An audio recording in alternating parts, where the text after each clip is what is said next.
प्रिय दोस्तों, आज की इस वीडियो से आपको बहुत बड़ी सीख मिलेगी। वीडियो को पूरा जरूर सुने। वीडियो पसंद आए तो वीडियो को लाइक करें। अगर चैनल पर नए हैं तो चैनल को सब्सक्राइब करें ताकि ऐसी रोचक कहानी आप तक पहुंचती रहे। एक गांव में हरिया नाम का एक बहेलिया रहता था। वह गांव में जाल बिछाकर चिड़िया, कबूतर, तोता और अन्य पक्षियों को पकड़ता था, फिर उन्हें पिंजरे में बंद करके रख लेता और गांव के बाजार में बेच देता था।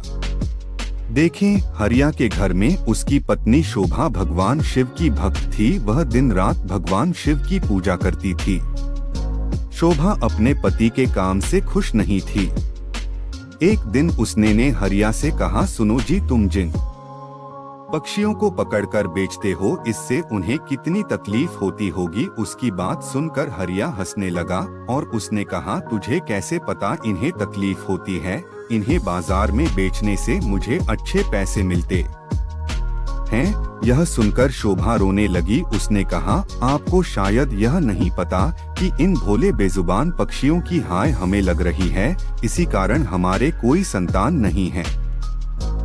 मैं दिन रात भगवान शिव की पूजा करती हूँ, लेकिन फिर भी हम संतान के सुख से वंचित हैं। तब हरिया ने कहा, मैं यह सब नहीं मानता, तू भी इस सब के बारे में सोचना छोड़ दे। यह कहकर हरिया पक्षी पकड़ने चल देता है। शाम को हरिया पिंजरे में पक्षियों को लेकर आता है और झोपड़ी में रख देता है। अगले दिन फिर से हरिया पक्षियों को पकड़ने चला जाता है। तभी कोई घर का दरवाजा खटखटाता है। शोभा दरवाजा खोलकर देखती है तो उसके सामने एक ब्राह्मण अपनी पत्नी के साथ खड़े थे। शोभा उनसे कहती है, महाराज, आप लोग कौन हैं? तब ब्राह्मण कहता है, बेटी, हम बहुत दूर से कुछ दिन इस गांव के शिव मंदिर में अमर कथा वाचने आए हैं, इसलिए घर घर जाकर उसका निमंत्रण दे रहे हैं। तुम भी कल से अपने परिवार के साथ कथा सुनने आना। यह सुनकर शोभा बहुत खुश हुई। उसने कहा, हे ब्राह्मण देवता, मेरे तो भाग्य खुल गए। ऐसा अवसर तो किस्मत वालों को मिलता है, परंतु आप दोनों की रहने की व्यवस्था कहाँ है? तब ब्राह्मण ने कहा, बेटी, मंदिर के पंडित जी ने हमारा रहने का इंतजाम मंदिर में ही कर दिया है, और इस गांव में जो भी हमें सम्मान और प्यार से भोजन कराएगा, हम भोजन कर लेंगे। यह सुनकर शोभा की आंखों से आंसू बहने लगे। उसने रोते हुए कहा, महाराज, मैं बहुत गरीब हूँ, लेकिन मेरी इच्छा है कि जब तक आप इस गांव में रहें, आप मेरे घर में भोजन करें, परंतु मेरे घर में रूखा सूखा है जो आपको पसंद नहीं आएगा। यह सुनकर ब्राह्मण की पत्नी बोली, बेटी, तुम चिंता मत करो। यदि तुम्हारी इच्छा हमें भोजन कराने की है तो हर दिन हम तुम्हारे घर में ही भोजन करेंगे। तुम्हारे रूखे सूखे एक निवाले से ही हमारी तृप्ति हो जाएगी। यह सुनकर शोभा बहुत खुश हो गई। उसने कहा, मैं आपके लिए भोजन तैयार करती हूँ। तब ब्राह्मण ने कहा, माई, तुम भोजन तैयार करो, हम पूरे गाँव में निमंत्रण देकर तुम्हारे घर आएंगे। यह कहकर दोनों चले जाते हैं।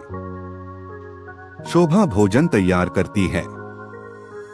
कुछ समय बीत जाने के बाद दोनों पति पत्नी शोभा के घर भोजन करने आ जाते हैं। जब वे भोजन करने बैठते हैं, तभी ब्राह्मण की नजर पिंजरे में पक्षियों पर पड़ती है। वे उठकर खड़े हो जाते हैं। शोभा उनसे पूछती है, महाराज, क्या मेरे से कोई भूल हो गई? ब्राह्मण ने क्रोधित होते हुए कहा, तुमने इन बेजुबान पक्षियों को पिंजरे में कैद कर रखा है। हम तुम्हारे घर भोजन नहीं कर सकते। तुम भगवान शिव की अमर कथा सुनना चाहती हो और उनके प्रिय कबूतरों को तुमने कैद कर रखा है। यह कहकर वे चल देते हैं। शोभा उनके पैर पकड़ लेती है और कहती है, हे ब्राह्मण देवता, मेरे घर से रुष्ट होकर न जाइए। मैं तो वैसे भी संतान सुख से वंचित हूँ।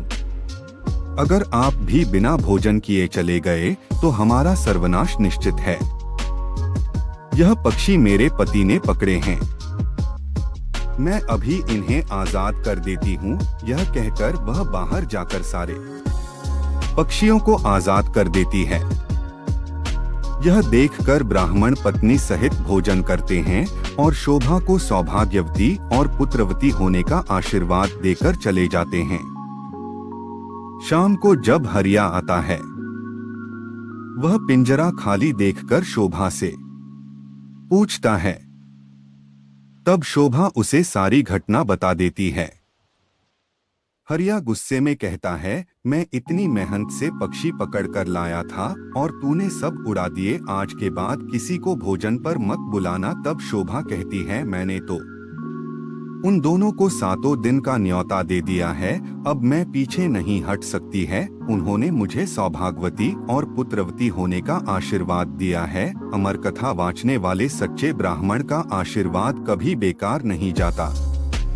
अगर उन्हें भोजन नहीं कराया और उन्होंने गुस्से में श्राप दे दिया तो हमारा सर्वनाश हो जाएगा। आप केवल 7 दिन तक पक्षियों को मत पकड़ना, बाद में जो चाहे करना।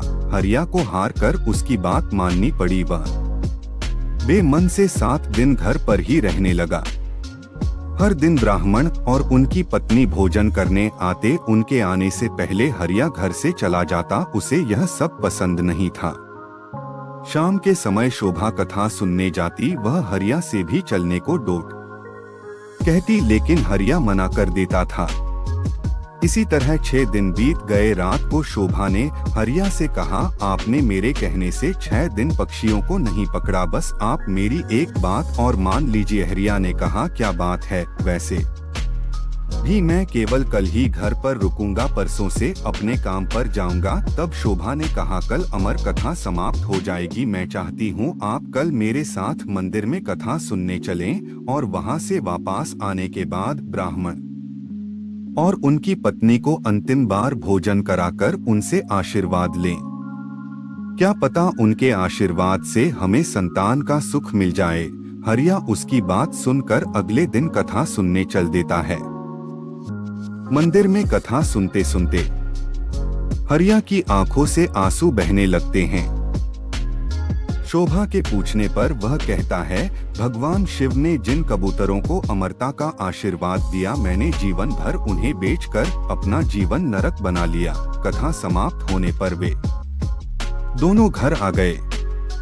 हरिया का मन निर्मल हो गया था। उसने शोभा से कहा, मैं आज से ही यह काम छोड़ दूंगा और मेहनत मजदूरी करूंगा। कुछ देर बाद ब्राह्मण और उनकी पत्नी भोजन करने आए। हरिया ने उनका स्वागत किया, उन्हें भोजन कराया। उसके बाद हरिया ने अपने मन की सारी बात उनके सामने रख दी। तभी ब्राह्मण और उनकी पत्नी भगवान शिव और मां पार्वती के रूप में प्रकट हो जाते हैं। भगवान शिव कहते हैं, तुम्हारी पत्नी की भक्ति देखकर हम तुम्हें संतान सुख देना चाहते थे, किंतु तुम्हारे पाप के कारण यह संभव नहीं था, इसलिए हमें तुम्हारा मन बदलने के लिए भेष बदलकर यहाँ आना पड़ा। यह सुनकर दोनों पति पत्नी रोने लगते हैं और उनके चरणों गिर जाते हैं। भगवान शिव और मां पार्वती उन्हें पुत्रवती होने का आशीर्वाद देकर अंतर्ध्यान हो जाते हैं। भगवान के आशीर्वाद से उनके घर एक सुंदर कन्या का जन्म होता है। कन्या के आने के बाद उनके दिन बदल जाते हैं। वे काफी धनवान हो जाते हैं।